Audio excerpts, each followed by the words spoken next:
बिस्मिल्लाहिर्रहमानिर्रहीम। अस्सलाम वालेकुम डियर स्टूडेंट्स। हमारी आज की शॉर्ट वीडियो ज़ूलॉजी सब्जेक्ट की सिलेबस और इसके पेपर पैटर्न के बारे में है। पाकिस्तान के अंदर university of Punjab Lahore BSc split program offer करती है, जिसको हम associate degree in science program का नाम भी देते हैं, जो कि एनुअली एग्ज़ाम ले रही है 3rd year and 4th year के फॉर्म में। तो ज़ूलॉजी सब्जेक्ट जो है 3rd ईयर के अंदर भी स्टूडेंट्स पढ़ते हैं एंड 4th ईयर के अंदर भी। हमारा आज का फोकस BSc पार्ट 2 ज़ूलॉजी 2 यानी कि 4th ईयर की भी ज़ूलॉजी के ऊपर होगा। तो हमारे पास जो BSc की ज़ूलॉजी है यानी कि ज़ूलॉजी 2, इसका जो पेपर होता है ओवरऑल जो आपकी मार्कशीट में लिखा जाता है वो 100 मार्क्स का होता है। और ये जो 100 मार्क्स होते हैं ये बुनियादी तौर पर आपके पास 2 हिस्सों में डिवाइड होते हैं, 2 पेपर्स पे डिवाइड होते हैं। 2 हिस्सों में आपके पेपर लिया जाता है, एक आपका पेपर ए होता है और एक आपका पेपर बी। तो पहले पेपर ए को देख लेते हैं। पेपर ए बुनियादी तौर पर कोऑर्डिनेट डाइवर्सिटी को डिस्कस करता है और ये 50 मार्क्स का होता है, जिसके अंदर आपको कोऑर्डिनेट्स की क्लासिफिकेशन, उसकी फाइलोजेनी और उसकी ऑर्गेनाइजेशन पढ़ाई जाती है। इसका पेपर रिटन फॉर्म में लिया जाता है जो कि 35 मार्क्स का होता है। साथ में 15 नंबर का प्रैक्टिकल भी लिया जाता है, तो टोटल कुल मिलाकर ये 50 नंबर का पेपर बन जाता है। अब सवाल ये है कि जो 35 नंबर का पेपर या 35 मार्क्स का पेपर लिया जाता है, इसका पेपर पैटर्न क्या होगा। इसका पेपर पैटर्न बुनियादी तौर पर 2 हिस्सों पर मुश्तमिल होता है, एक पार्ट 1 और एक पार्ट 2। पार्ट 1 में ऑब्जेक्टिव पोर्शन इंक्लूडेड है, जिसमें आपके MCQs और ब्लैंक्स शामिल हैं। ये 20 मार्क्स का होता है। इसके अंदर 20 MCQs होते हैं एंड 20 ही ब्लैंक्स होती हैं। तो overall 0.5 marks each MCQ and blank weight करता है। देन हमारे पास पार्ट 2 आ जाता है जो कि सब्जेक्टिव है। ये 15 मार्क्स का होता है, जिसमें 3 शॉर्ट क्वेश्चंस पूछे जाते हैं। 9 मार्क्स के ओवरऑल होते हैं।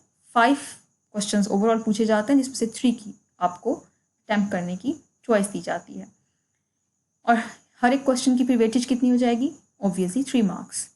एंड देन आपके पास 2 क्वेश्चन आपको दिए जाते हैं, जिसमें से एक आपने चूज़ करना होता है, वो 6 मार्क्स का होता है और वो लॉन्ग क्वेश्चन होता है। तो ओवरऑल 20 + 15 35। नेक्स्ट हम देख लेते हैं कि पेपर ए या जो कोऑर्डिनेट डाइवर्सिटी, इसकी तरफ क्लासिफिकेशन, फाइलोजेनी, ऑर्गेनाइजेशन पढ़ेंगे, 35 मार्क्स का पेपर देंगे। इसका सिलेबस क्या है।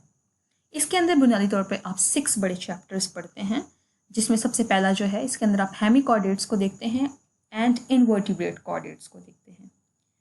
हेमी कोऑर्डिनेटा एंड इनवर्टिब्रेट कोऑर्डिनेटा। यू नो दैट कोऑर्डिनेट्स जो हैं उससे पहले हेमी कोऑर्डिनेट्स हैं और ये तकरीबन क्लोजली एसोसिएटेड हैं एक दूसरे के साथ, तो इनको हम डिस्कस कर लेंगे। सेकेंड में आप फिशेस को देख लेते हैं, जो कि वर्टिब्रेट सक्सेस है वाटर के अंदर। एंड देन एम्फीबियंस, जो कि फर्स्ट टेरेस्ट्रियल वर्टिब्रेट्स हैं, जो कि हम एवोल्यूशन में पढ़ते भी हैं। फिशेस जो हैं, जब उन्होंने एवोल्यूशन के प्रोसेस के थ्रू जब वो मूव की टू द टेरेस्ट्रियल टेरेन, तो वो सबसे पहले जो फॉर्म थी उनकी एम्फीबिया, यानी amphi mean having 2 modes of life, यानी कि ये वाटर एंड डैम प्लेसेस के अंदर रहते हैं। देन जो हमारे पास रेप्टाइल्स आ जाते हैं, ये फर्स्ट एमनियोट्स हैं और ये सक्सेसफुल आपके पास कोऑर्डिनेट्स या वर्टिब्रेट्स हैं, जो कि लैंड के ऊपर बेस्ट अडेप्टेड है। और एमनियोट्स क्या हैं, एमनियन, कोरियन, एलेंटॉइस, आपको पता है ये एक्स्ट्रा एम्ब्रियोनिक मेम्ब्रेन्स हैं जो कि इनके अंदर मौजूद होती हैं। तो सबसे पहले ये मेम्ब्रेन डेवलप होती हैं आपके पास। जो ट्रू एमनियोट्स हैं वो रेप्टाइल्स हैं, जो कि इनके एग्स एंड एम्ब्रियोज को डेसिकेशन से प्रिवेंट करते हैं। Then comes the 5th chapter, the 5th portion of this paper a, that is the birds and aves. इसके अंदर आप फेदर्स पढ़ोगे, फ्लाइट पढ़ोगे, एंडोथर्मी, ये इनके 3 बेसिक क्रूशल कैरेक्टरिस्टिक्स हैं। देन फाइनली हम खुद को पढ़ेंगे, खुद को यानी कि मैमल्स, क्योंकि हम मैमल्स के अंदर इस क्लास के अंदर मौजूद हैं।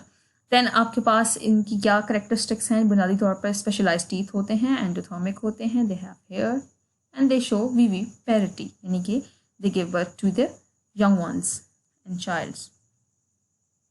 देन हम इसके प्रैक्टिकल को देख लेते हैं। इसका जो प्रैक्टिकल 1 है 15 मार्क्स का होगा और इसके अंदर मोस्टली जो टॉपिक्स कवर किए जाते हैं 7 पार्ट्स के अंदर इसको डिवाइड किया गया है। तो सबसे पहले आप देखोगे study of the representative of the hemi coordinates and vertebrate coordinates. Animal specimen आप देख लेंगे, जो कि आपके प्रिजर्व बॉडी फॉर्म भी हो सकती है और इसके अलावा स्लाइड्स वगैरह डिफरेंट फॉर्म्स के अंदर वो प्रिजर्व हो सकता है। Then study of the representative groups of the class fishes, again study of representative group of the class amphibia, study of representative groups of class reptilia, aves, mammalia, और इसके अलावा आपके डिफरेंट फील्ड ट्रिप्स भी जो कि हालात के suitability के ऊपर मुनहसर करता है वो करवाए जाएंगे इकोसिस्टम के अंदर to search out and to survey the animal diversity. अब हम पार्ट 2 की तरफ आ जाते हैं जो कि पेपर बी है और इसके अंदर आप एनिमल फॉर्म एंड फंक्शन देखेंगे। अगेन 50 मार्क्स कंपैरेटिव पर्सपेक्टिव के अंदर इसको आप देख लेंगे। 35 मार्क्स का रिटन पेपर होगा, 15 का प्रैक्टिकल। सेम अब आपको पैटर्न समझ आ गया है, सिमिलैरिटी है दोनों में एंड पेपर पैटर्न बिल्कुल सेम है, ऑलमोस्ट वही है। 20 मार्क्स का ऑब्जेक्टिव है, 20 MCQs, 20 ब्लैंक्स, 0.5 मार्क्स ईच। जो थोड़ा सा डिफरेंस यहाँ पे आ जाता है वो यहाँ पे देख लें, वहाँ पे आपके पास 3 क्वेश्चन थे, 3+3+3 टोटल 9 मार्क्स के, और एक लॉन्ग 6 मार्क्स का था जो कि 15 मार्क्स बना देते थे पेपर ए में। यहाँ पर फ़र्क क्या है, यहाँ पर आपके पास 10 क्वेश्चन हैं, एक नंबर का सवाल होगा और वो आपको 15 क्वेश्चन में से 10 करने होंगे, तो आपको 5 क्वेश्चन की चॉइस होगी। और एक आपका लॉन्ग क्वेश्चन होगा, अगेन 2 क्वेश्चन पूछे जाएंगे, उसमें से एक क्वेश्चन आपको करना होगा जो कि 5 मार्क्स का होगा। तो ये थोड़ा सा एक इसके अंदर चेंज आ जाता है। अब इसके हम सिलेबस को डिस्कस कर लेते हैं। इसके अंदर अब क्या पढ़ेंगे, तो सबसे पहला चैप्टर जो है वो प्रोटेक्शन, सपोर्ट एंड मूवमेंट का होगा। देन आप कम्युनिकेशन पढ़ोगे जिसमें आप नर्व्स के बारे में पढ़ोगे, communication 1, and then communication 2 that is about the senses. और जाहिर सी बात है आप तमाम ग्रुप्स के अंदर कंपैरेटिव पर्सपेक्टिव है ना, तमाम ग्रुप्स में आप देखोगे कि फिशेस में कैसी होती हैं, एम्फीबिया में कैसी होती हैं, रेप्टिलिया में कैसी होती हैं, एवीज में कैसी होती हैं, मैमल्स में कैसी होती है, नर्व्स, एंड इसी तरीके से सेंसेस, और इस तरीके से ये सारी चीज़ें आप कंपैरेटिवली तमाम ग्रुप्स के अंदर देखोगे। फिर आप देखोगे कम्युनिकेशन 3, यानी कम्युनिकेशन को हमने 3 चैप्टर्स के अंदर डिवाइड कर दिया है, नर्व लेवल के ऊपर, सेंस लेवल के ऊपर, एंड देन एंडोक्रीन लेवल के ऊपर। Endocrine and chemical messengers, you know that, hormonal system and all that. इसके बाद चैप्टर 5 जो है वो circulation, immunity and gas exchange को कवर करेगा। Chapter 6 nutrition and digestion, chapter 7 temperature and body fluid regulation, chapter 8 reproduction and development, and chapter 9 that is the final chapter that will discuss about the descriptive embryology, and obviously you will also compare in all that groups। जहाँ तक paper D की बात है जो कि इसका practical है, जिसको हम प्रैक्टिकल 2 भी कहते हैं, 15 मार्क्स का, इसके अंदर आपके पास जो प्रैक्टिकल्स इंक्लूडेड हैं वो हैं, सबसे पहले आप इसमें देखोगे study and notes on the skeleton of labeo, Rana tigrina and Varanus fall and the rabbit। Then आपके पास सेकंड है अर्थवर्म और लीच की आप देख लोगे, उसकी डिसेक्शन कैसे करती है, उसको आप उसके डिटेल के अंदर पार्ट्स कैसे देखेंगे, तो हम इसको डिस्कस कर लेंगे। अर्थवर्म को, लीच को, कॉकरोच को, फ्रेश वाटर मसल को, चैना और कैटला और लेबियो और एनी अदर लोकल फिश जो होती है, फ्रॉग, पिजन, कबूतर, रैट एंड माउस और rabbits, and these are the representative animals you will dissect in the laboratory। then third number पे हमारे पास आ जाता है study of the models और preserved brains of the representative animals and the notes on the their adaptive features जो हैं different। फिर आप nervous system को देख लोगे earthworm और fish के, then endocrine system को देख लोगे insect के और mammal के, फिर आप different types of the blood cells देख लेंगे blood smear के अंदर, then आप heart को study करोगे, principal arteries को and principal veins को, और जो आपके पास रिप्रेजेंटेटिव वर्टिब्रेट्स हैं उनको लेके, एंड फाइनली आपने रिस्पायरेटरी सिस्टम जो है कॉकरोच के अंदर, लॉकस के अंदर, वो देखना है कि कैसे होता है, और उसकी spiracles and all that, tracheal systems, and then आपके पास एक्सक्रीटरी सिस्टम आ जाता है invertebrates and vertebrates representative animals के अंदर। फिर न्यूट्रिटिव कैनाल जो इनवर्टिब्रेट्स और वर्टिब्रेट्स की है उसको आप डिस्कस करोगे, एंड देन आपके पास मेल रिप्रोडक्टिव सिस्टम है, फीमेल रिप्रोडक्टिव सिस्टम, उसको भी आप देख लोगे वर्टिब्रेट्स एंड इनवर्टिब्रेट्स दोनों के अंदर। देन आपके पास हार्मोनल इन्फ्लुएंस जो है रिप्रोडक्टिव फंक्शन के ऊपर वो कैसे होता है, and then finally study of the preserve advance stages of the avian and mammalian development for the amniotic membranes and placenta. This was all about the zoology basically, जो कि BSc लेवल के ऊपर पढ़ाई जाती है।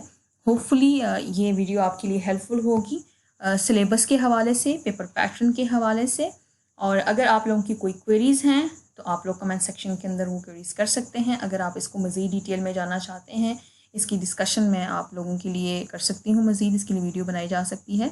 तो do subscribe my channel and don't forget to hit the bell icon as well, so that आप लोगों को वक्तन फ़वक्तन जो मेरे चैनल पर अपलोडेड वीडियोज़ हैं उनका लिंक मिलता रहे, उनकी हैंड्स मिलती रहें, ताकि आपको ढूंढने में कोई इशू ना हो। आखिर में अल्लाह ताला से यही दुआ है कि सबको अपनी अमान में रखिए और कोविड-19 की मुश्किल हालात और सिनेरियो से हम लोग जल्द निकल जाएं। जज़ाकल्लाह खैर। अस्सलाम वालेकुम।